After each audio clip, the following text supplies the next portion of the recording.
Welcome, Mr. Karan Primlani, with over 15 years of invaluable experience at esteemed brands such as Magicbricks, Deloitte, Meytas, and Knight Frank, where you have served business as a business head. We truly appreciate your expertise, and we thank you for joining us today as we delve into this captivating topic, driving business success through strategic leadership and operational excellence, where your leadership is great, right?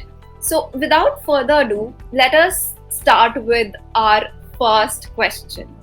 So, can you tell us about your journey in the industry, specifically focusing on how your experience with leading such brands such as Magicbricks, Deloitte, Meytas, and Knight Frank has shaped your understanding and approach towards sustainable business practices?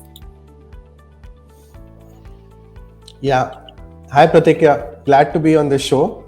Glad to be on AntWalk again. I Great. think it's been almost a year since we did this again. Yeah. So coming to your question specifically, I think I have played, been in various companies now for the last 15-20 years, and the experience has been quite diverse from being in very large kind of companies like Deloitte to slightly smaller ones like Meytas, which I was in Hyderabad. Now both the companies offer you very different type of experiences, right? So being in a very large organization, you remain a cog in the wheel, but when you're in a smaller organization, it offers you a big opportunity to sort of learn and explore, right? So these companies, the freedom and opportunity they provide you is amazing. So you can actually dabble into a lot of things. You can reach out and find out a lot of things. So I think the opportunities which are presented in small companies are much more, right? And you can actually be demanding, and you can say that you want to manage this portfolio, you want to manage that portfolio, and you can actually grow and you can understand what you are actually good at. So I think importantly, what you need to actually do in certain companies which I've been able to capitalize and do is that I've been able to play multiple roles during my journey, right? So then you tend to figure out what is it that you aspire for, you are good at doing, right? And then you can pick that up and you can continue to do that. So you can find a sweet spot between what you enjoy doing and what you sort of have to do to make a living. And that's what really offers you the best. So I think that is what has shaped my journey so far, and that's what's made it quite exciting. Great, sir. Great to know your journey, right, as a professional. And I think our viewers will truly get a very valuable insight from your experience. So, moving ahead with my second question. Um, as a business head at Magicbricks, you currently manage an independent P&L for owner service.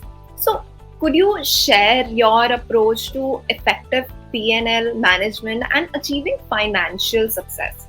So, like, how do you analyze revenue flow, control costs, and drive profitability within your role? Yeah, so I think that's a great question. Thanks for asking that.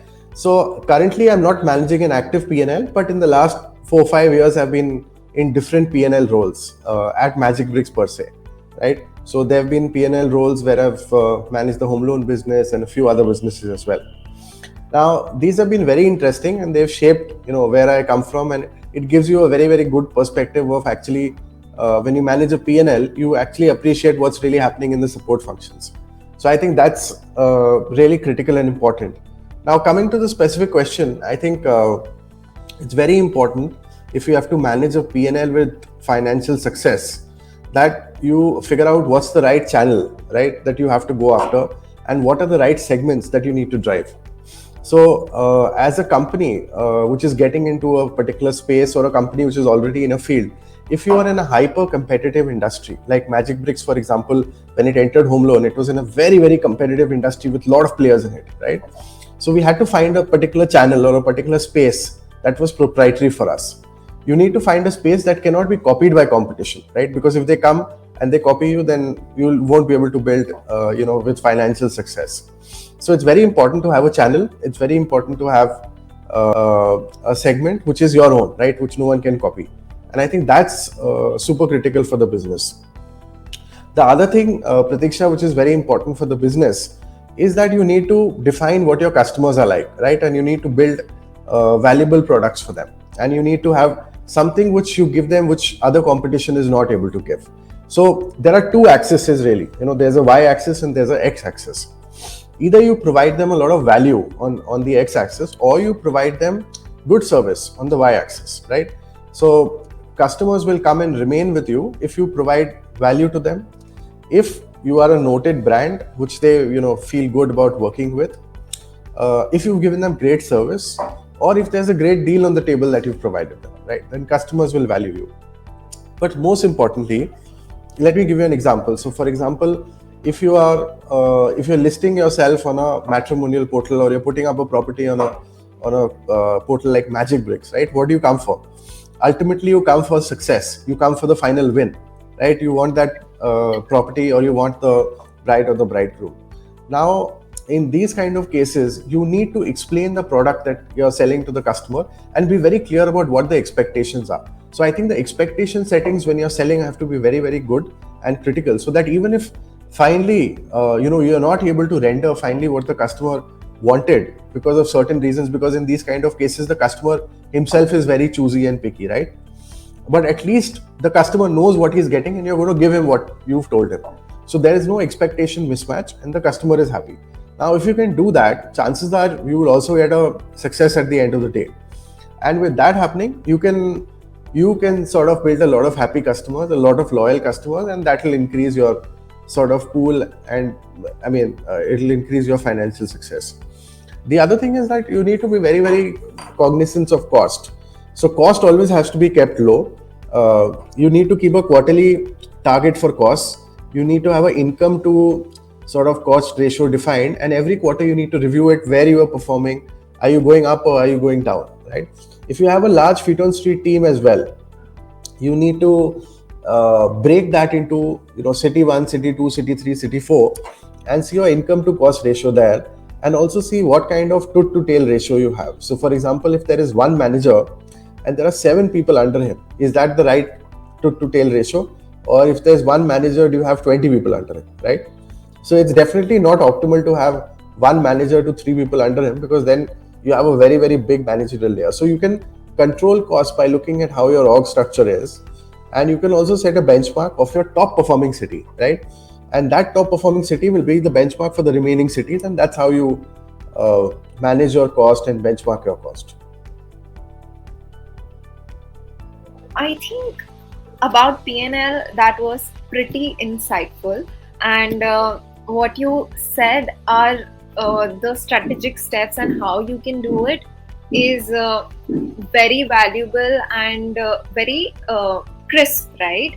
So going forward, as you said, you rightly said about manager and people under him, as in your example. I would like to go ahead with my third question. As someone with experience in managing large teams, including a team of 700 people across field of operations and contact center, how do you build cohesive and high performing teams, especially in post-pandemic scenario with a shift to hybrid work models? So it will be great if you can specify the strategy you employ to foster such great collaborative culture and effectively motivate these team members to achieve their goals. Okay, so I think another great question. I think COVID has taught us multiple things, right? And one of the things that companies have started doing is, there are certain set of companies who are still work from home, and there are some companies which are now completely work from office, and there are some companies which are a hybrid, right? In our case, today we are a fully work from office kind of environment, and we feel that it's best suited to us, because being an internet company where our biggest asset is actually the people, we really need to involve people in decision making. We need to come together, sit across the table, and really get things done. So I think it's very important that at least from our perspective, we are around people and we talk together, we sit in conference rooms, we understand each other better, and we find solutions together. So that's what we've been doing, and it's very important now in post-COVID that you understand people better, right? So our company and a lot of other companies have now found out that you have to really care for people a lot more. You have to care for people's health. You have to care for what's going on in their life, and really give them that kind of environment in the office. So that's something that we've been proactively doing. Importantly, on the other aspect is people look for growth, right? So people are constantly looking to grow in their career. They're looking for new opportunities. So we brought out very interesting and specific programs. One of them is called Project Elevate, right? And this program actually allows people to get appraised. It was earlier 3 times a year, and now it's 2 times a year, right? So yeah, you heard it right. Someone getting appraised 3 times a year and twice a year. So that's the benchmark we've set for getting people up. And with this program, they can earn, they can learn, and they can grow in their career, right? And this program has set a good benchmark where, in a typical call center industry where the attrition would be around 10 to 15%, we brought it down by half, and we've also got very, very productive and happy people, right?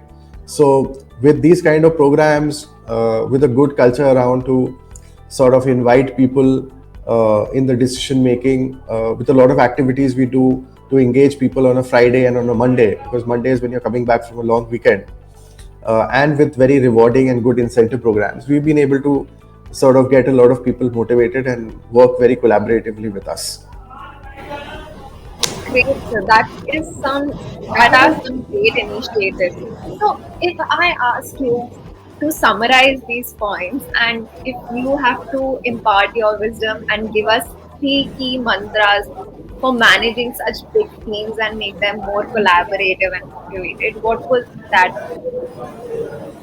So three mantras would be, one is empower people, right? Second is work very collaboratively with them, where you share your decisions with them, and they don't feel that they are part of a hierarchy. So keep it very, very open. And thirdly, let's not shy away from having those conversations which are personal, and where you're asking them about what's happening in their house. So as a good manager and leader, I think we need to know the people we are working with inside out, and not have only a strictly professional relationship to it. Great, sir. Great, sir. That are some three amazing key mantras, and it is really insightful. So, going forward with my next question, contingency planning is crucial for business resilience. We all know that.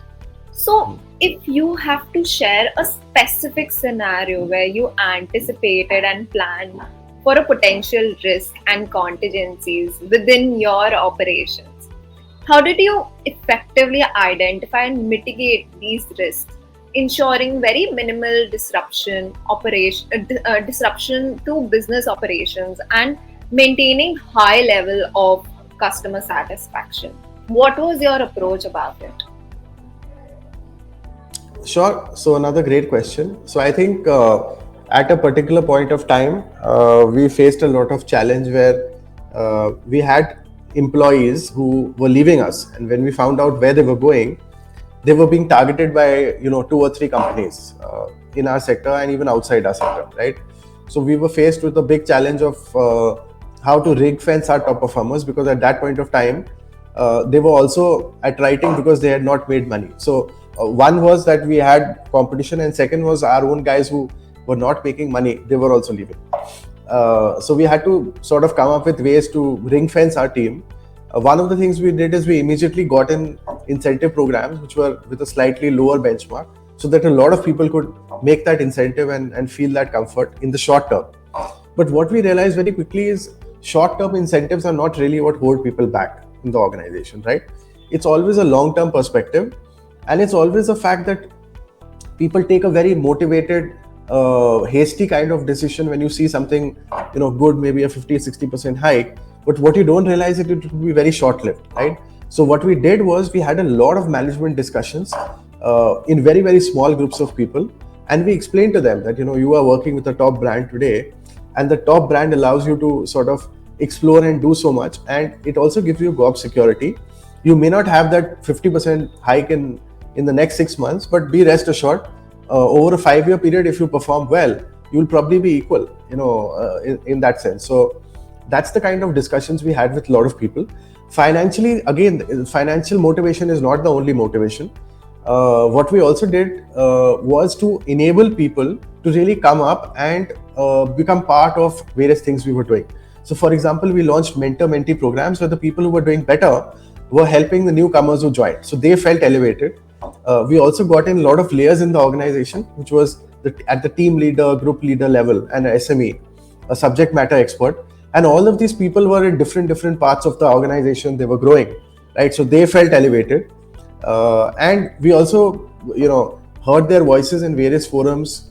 We also had, every Monday we have a meeting where we got different people to chair the meeting to enable that, they feel part of the decision making process. And I think that's what brought in, that's what controlled sort of the people movement and the attrition. And we were able to mitigate that risk, and that sort of holds good for us even now, along with that earlier program in the earlier question you asked me, which is the Project Elevate piece, right? So if you combine both the aspects, then we sort of mitigated that risk well. Great, sir. Great, sir. It is like one shot and it achieves two goals. And that is some really wonderful insights that I'm getting. And it was a great experience. And I think a lot of organizations do face these challenges, right? Where your top, how to retain your top performers. And I think the strategies that you have employed, it is really impactful. And I'm sure a lot of people will also get learnings from your experience here. So, Yeah. going forward with my next question, corporate alliance play a very vital role in revenue growth. Yeah. So, based on your experience, can you share three key strategies or actions that have been critical in establishing and nurturing successful corporate alliances? Yeah. So, see, I think corporate alliances are quite big, and we've been doing them for a long time. If you talk about three strategies, the first strategy, right, very important one, is to have a peer-to-peer relationship with both sides, right? So, for example, if I'm having a corporate relationship with AntWalk, and as an individual, I feel that we are not at the same peer-to-peer relationship, then it will be difficult for us to have that relationship going, right? So, like that, if you take any two players in the B2B space, both players need to have that peer-to-peer relationship. It should not feel that one player is above and one player is lower when it comes to the decision making and the relationship. So it's important that both people understand that both are bringing very complementary skills to create a triangle where you get a lot of synergy together, and the amalgamation can actually make this partnership work very well. So I think that is the first key insight, that there has to be a peer-to-peer relationship, and that's what we've done.